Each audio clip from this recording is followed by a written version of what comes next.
अस्सलाम वालेकुम नाज़रीन, सराबर कताब से मुखातिब है। दो तीन अहम तरीन खबरें हैं। बुशरा बीबी को एग्जिट कंट्रोल लिस्ट में डाल दिया गया है, यानी इमरान खान की बीवी को रोक लिया गया है कि मुल्क से बाहर नहीं जाएंगी। वो जा ही नहीं रही थी, लेकिन फिर भी रोका गया है। क्यों रोका गया है वो आपको बताते हैं। लेकिन सोशल मीडिया पर एक वीडियो सर्कुलेट कर रही है, और ये वीडियो पाकिस्तानी सहाफत के सूरज एंकर इमरान रियाज खान साहब की है। वीडियो में अच्छी चीज ये है कि वो गाड़ी ड्राइव कर रहे हैं, और गाड़ी ड्राइव करते हुए किसी तरफ जा रहे हैं।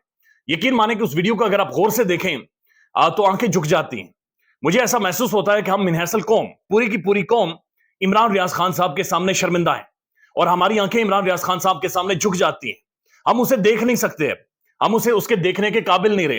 वो इतना बहादुर है, वो इतना बहादुर है, और इतना उसूल पसंद इंसान है कि हम जैसे मुनाफिक, हम जैसे दोगले, हम जैसे बुज़दिल उसकी आंखों में नहीं देख सकते, क्योंकि उसकी आंखों में सवालात हैं, और उन सवालों के जवाब हमारे पास नहीं है। हमारे पास ये भी तो हम जवाब दे नहीं सकते। पूरा निजाम उन सवालों का जवाब नहीं दे सकता। उस वीडियो को देखने के बाद मैं शुक्र अदा कर रहा था कि इमरान रियाज खान ने कैमरे की तरफ मुड़कर नहीं देखा, चूंकि वो सीना छल नहीं हो जाना था, चूंकि बड़ा मुश्किल हो जाना था कि आप एंकर इमरान रियाज खान की आंखों में देख सकें। आप यकीन करें, उसकी आंखों में सवालात है। हम जब इमरान रियाज खान साहब से मिलने गए तो इमरान रियाज ने कहा कि उसकी जो हकलाती हुई आवाज है, लुकनत है, उस लुकनत भरी आवाज में उसने कहा कि मैंने सोचा था मेरे साथ कानून के साथ निपटा जाएगा, यानी जो भी होगा मेरे ऊपर एफआईआर होंगे और मुझे गिरफ्तार किया जाएगा।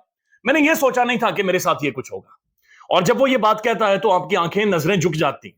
और ये सिर्फ मेरी या आपकी नहीं है, बल्कि पूरी कौम की नजरें इमरान रियाज खान साहब के सामने झुक जाती हैं, क्योंकि हमने कहीं ना कहीं पर बेवफाई की है।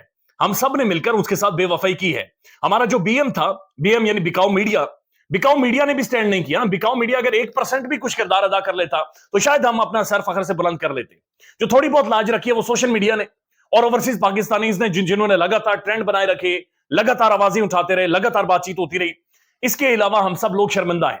हम उसके सवालों का जवाब नहीं दे सकते, हम इमरान रियाज खान की आंखों को देख नहीं सकते, और ये चीज हमारा ताकुब करेगी, ये चीज हमारा पीछा करेगी, और ये बड़ी बदकिस्मती है और बहुत मुश्किल है कि इमरान रियाज खान को फेस करना, या फिर उनका जवाब देना, या फिर उनके पास जो सवालात हैं या जो कहानी बयान करेंगे। कहानी जब आप सुनेंगे तो आप मेरी तरह और ज्यादा शर्मिंदा होंगे। अब एक बड़ी खबर यह है कि इमरान खान की बीवी बेगम बुशरा बीबी, उनका नाम ईसीएल में डाल दिया गया एग्जिट कंट्रोल लिस्ट में। ईसीएल में डालने की क्या जरूरत है? क्या उन्होंने मुल्क से बाहर जाना था? क्या कोई बैनुल अक़वामी एस्टेब्लिशमेंट उन्हें बैक करती है? क्या कोई उनके शेख या कोई आगे पीछे कोई जानने वाले कंट्रीज हैं जो उन्हें वापस बुला लेंगे? ऐसा नहीं होता। यह सिर्फ शरीफ खानदान के साथ होता है, जिन्हें बैनुल अक़वामी एस्टेब्लिशमेंट रेस्क्यू करने आ जाती है, जिन्हें शेख भी आ जाते हैं, और उसके बाद मामलात ऐसे बनाए जाते हैं कि दुनिया रोला डाल देती है। बैनुल अक़वामी तंजीमें रोला डाल देती हैं कि मियां साहब अगर जेल के अंदर खुदा न खास्ता उन्हें कुछ हो गया तो हम ये कर देंगे, हम वो कर देंगे, सैंक्शंस लगा देंगे, फ्रीज कर देंगे बहुत सारे एसेट्स, और ये कर लेंगे, वो कर लेंगे।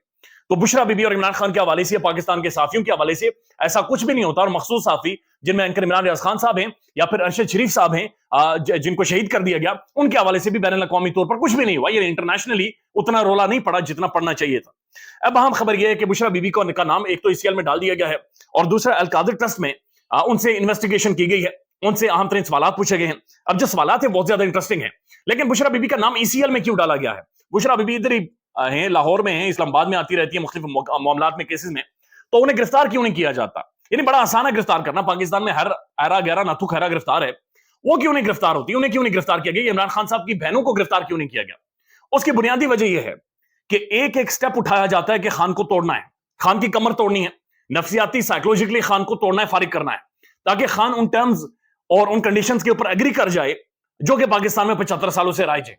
यानी जो कानून, जो निजाम 75 सालों से राइज है कि तुमने सर झुकाना है, उस बंदे का सर झुकाना है, लिहाजा उसकी कोशिश की जाए, और उसके लिए एक एक स्टेप उठाया जाता है ताकि खान को तोड़ा जाए। अब ये जो असेसमेंट है इस वक्त की, जो कैलकुलेशन है, उसके बारे में सबको रोले पड़े हुए हैं कि अगर बुशरा बीबी को हमने गिरफ्तार कर लिया, अगर ये गिरफ्तार हो जाती हैं, इमरान खान की बहनें भी गिरफ्तार हो जाती हैं, और इनकी गिरफ्तारी के बाद भी अगर इमरान खान नहीं टूटता तो व्हाट नेक्स्ट देन? फिर क्या करेंगे? यानी फिर उसके बाद का जो मरहला होगा वो क्या होगा? उसके बाद जो कहानी शुरू हो जाएगी वो कहानी क्या होगी? फिर उसके बाद क्या किया जा सकता है? यानी एक बंदा जिसकी पार्टी खत्म कर दी गई, एक बंदा जिसकी तमाम तर सेकंड ईयर, फर्स्ट ईयर, तमाम तर यानी सब कुछ फारिग कर दिया गया, एक बंदा जिसकी हुकूमत गिरा दी गई, एक बंदा जिस पर गोलियां मार दी गई, एक बंदा जिसको जेल में डाला जा रहा है, जिसको बाहर नहीं, यानी सूरज नहीं देखने दिया जा रहा बाहर का, उस बंदे को अगर बीवी के गिरफ्तार होने पर या बहनों के गिरफ्तार होने पर भी अगर वो नहीं टूटता तो फिर क्या होगा? ये एक बड़ा क्वेश्चन है, जिसकी वजह से बुशरा बीबी की अभी तक गिरफ्तारी नहीं हुई। جس کی وجہ سے بہت سارے آپٹکس بنائے جاتے ہیں, جس کی وجہ سے پاکستان میں بی ایم کا استعمال کرتے ہوئے, بکاؤ میڈیا کا استعمال کرتے ہوئے ایک ماحول بنایا جاتا ہے. آج نام ECL میں ڈال دیا ہے, آج یہ تفتیش شروع کر دی ہے, آج یہ کیس شروع کر دیا, آج سیری ادھر پھینک دی, آج بٹ کے نیچے سے راکھ نکل آئی. جاوید چودھری صاحب مردانہ برانڈ کے ساتھ اٹھ جاتے ہیں, جناب میں نے مردانہ برانڈ نے یہ کر دیا, مردانہ برانڈ نے وہ کر دیا. تو اس طرح کی کہانیاں بنائی جاتی ہیں. لہٰذا اب بھی جو سارے سٹیپ اٹھائے جا رہے ہیں وہ صرف اس لیے ہیں کہ خان کو توڑا جائے. اب مسلم لیگ نون اور نواز شریف کے لیے سب سے بڑی پریشانی یہ ہے, اور سسٹم کے لیے بھی پریشانی یہ ہے, کہ اگر ان گرفتاریوں کے بعد بھی خان نہیں ٹوٹتا تو پھر کیا ہوگا, پھر کیا اس کے بعد جو نیگوسیشنز ہوں گی یا جو بات چیت ہوگی وہ عمران خان کی ٹرمز کے اوپر ہوگی یا پھر جو دوسری طرف سے منوایا جا رہا ہے ان ٹرمز پر ہوگی. تو پھر اس کے بعد جو نیگوسیشن ہوگی, جو ٹیبلز ہوں گے وہ ٹرن کر جائیں گے, اور پھر بات چیت کس بنیادوں پر ہوگی وہ اپنے آپ میں ایک بہت بڑی کہانی ہے. اب بشرا بیوی سے جو سوالات ہوئے, سوالات بڑے انٹرسٹنگ. ایک سوال ان سے یہ ہوتا ہے کہ آپ کی تعلیمی قابلیت کیا ہے, یعنی معاملہ القادر ٹرسٹ کا ہے, معاملہ ملک ریاض کا ہے, معاملہ 190 ملین پاؤنڈ کا جو برطانیہ سے آئے پاکستان کی اعلیٰ عدلیہ کے پاس موجود ہیں. القادر ٹرسٹ جہاں پر صوفیزم پڑھانا تھا, جہاں پر نوجوانوں کو ایک جو مسلم معاشرہ ہے, مسلم روایات ہیں, ایک ماڈرن اسلامک تھیریز ہیں, ان کی طرف لے کر جانا تھا. معاملہ کوئی اور تھا, لیکن پوچھا جا رہا ہے جی آپ کی تعلیمی قابلیت کیا ہے, یعنی آپ نے BA شیے پڑھی ہوئی ہے یا نہیں پڑھی ہوئی. اس کے بعد پوچھتے ہیں کہ کیا آپ نے اسلامی تدریسی فقہ درس نظامی کا کورس کیا ہوا ہے. اس کے بعد پوچھتے ہیں اس پروجیکٹ کا مقصد کیا تھا, یعنی یہ پروجیکٹ اب کیوں شروع کرنا ہے, آپ نے یونیورسٹی کیوں بنائی ہے, آپ نے زمین خرید کر ایک ٹرسٹ اور یونیورسٹی وہاں پر کیوں بنائی ہے. آپ کو تو میٹروز بنانی چاہیے تھے, آپ کو تو سڑکیں بنانی چاہیے تھی, آپ کو تو پل کے اوپر ایک اور پل بنانا چاہیے تھا, آپ کو تو چھتوں کے اوپر سے لوگوں کے پل لے کر جانے چاہیے تھے. یونیورسٹی کیوں بنائی ہے. اس کے بعد پوچھا جاتا ہے کہ کیا آپ وہاں پر بطور استاد بھی کام کرتے نہیں ہیں. اس کے بعد پوچھا جاتا ہے کہ آپ نے کوئی تنخواہ لی ہے. obviously کوئی تنخواہ نہیں لی, سب کو پتا ہے, ریکارڈ کا حصہ ہے, نہیں پیسے لیے, ایک چوانی نہیں لی, لیکن ظاہر معاملات کو تو چلانا ہے. اس کے بعد پوچھا جاتا ہے آپ کی ذمہ داری کیا تھی. اس کے بعد پوچھا جاتا ہے کہ جناب آپ لوگوں نے خود ملک ریاض سے رابطہ کیا تھا, ملک ریاض نے آپ لوگوں کے ساتھ رابطہ کیا تھا. لیکن اس کے بعد والا جو سوال ہے بڑا انٹرسٹنگ ہے, وہ یہ ہے کہ فرد شہزادی فرہ گوگی کو آپ کیسے جانتی ہیں. یعنی فرد شہزادی فرہ گوگی وہ ایک خاتون ہے جس کے پیچھے یہ پورا نظام ان کا ایک obsession ہے. کبھی جعلی پاسپورٹ, کبھی جعلی خبریں, کبھی ادھر کی خبریں, کبھی ادھر کی خبریں, کبھی اسے فرنٹ مین عمران خان کا ڈکلیئر کرنا, آج جو کہ عمران خان کے لیے منی لانڈرنگ کرتا ہے. تو پورا ایک ماحول بنایا جا رہا ہے. یعنی معاملہ القادر ٹرسٹ کا ہے, اور معاملہ ادھر آگے جی فرہ گوگی کو آپ کیسے جانتی ہیں. عمران خان صاحب کے وکیل کہتے ہیں کہ ہم جب گئے اس سے پہلے ہمیں 45 منٹ بٹھایا گیا, پھر کچھ ٹائم سوالات پوچھے گئے, پھر گھنٹے کی بریک, پھر بلایا گیا, پھر سوالات. تو ایک نفسیاتی ہمیں نظر آ رہا ہے کہ ایک پورا ماحول پاکستان میں اور عمران خان اور ان کی فیملی کے حوالے سے کریٹ کیا جا رہا ہے, بلکہ جو بھی بولنے والی آواز ہے, جو بھی زبان ہے, ان کے حوالے سے کریٹ کیا جا رہا ہے. اب ایک اور خبر ہے, اور خبر یہ ہے کہ عمران خان صاحب نے اور تحریک انصاف نے ڈیسائیڈ کیا ہے کہ پورے ملک میں ہر حلقے میں ہی اپنے کینڈیڈیٹس اتاریں گے. لیکن مسئلہ یہ ہے کہ ان کے امیدواروں کو پکڑا جاتا ہے, ان کی کوئی نہ کوئی کمزوری نکالی جاتی ہے, نہ بھی ہو تو بھی انہیں دھر لیا جاتا ہے. اور اس ملک میں PTI کے کسی بھی بندے کو اس وقت دھر لیا جائے تو ایک معمول سی بات محسوس ہوتی ہے, اور اس کے اوپر کوئی نہیں چیختا, کوئی نہیں چلاتا. اسے محسوس ہوتا ہے جیسے یہ حق تھا جی, غائب کر دینا, اٹھا دینا, اٹس اوکے, یہ ورڈ ڈن ہے, یہ کوئی اس میں بڑا مسئلہ نہیں ہے.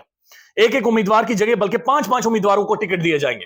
یعنی فارمولا یہ ہے کہ بنیادی طور پر ایک جگہ پر 5 سے 7 بندوں کو ٹکٹ دیے جائیں گے, تاکہ ایک گرفتار ہو دوسرا کھڑا ہو جائے, دوسرا گرفتار ہو تیسرا کھڑا ہو جائے, تیسرا گرفتار ہو چوتھا کھڑا ہو جائے, تاکہ ہم نے مقابلہ کرنا ہے. اور اگر اس دن لوگ نکل آئے, اگر اس دن لوگوں کا سینس پریویل کر گیا اور عوام بڑی تعداد میں نکل آئی, تو شاید یہ بہت سارا جو کنٹرولڈ ماحول ہے یہ اس کے بعد کنٹرول نہیں رہے گا. خیال رکھیے گا اپنا. اللہ حافظ.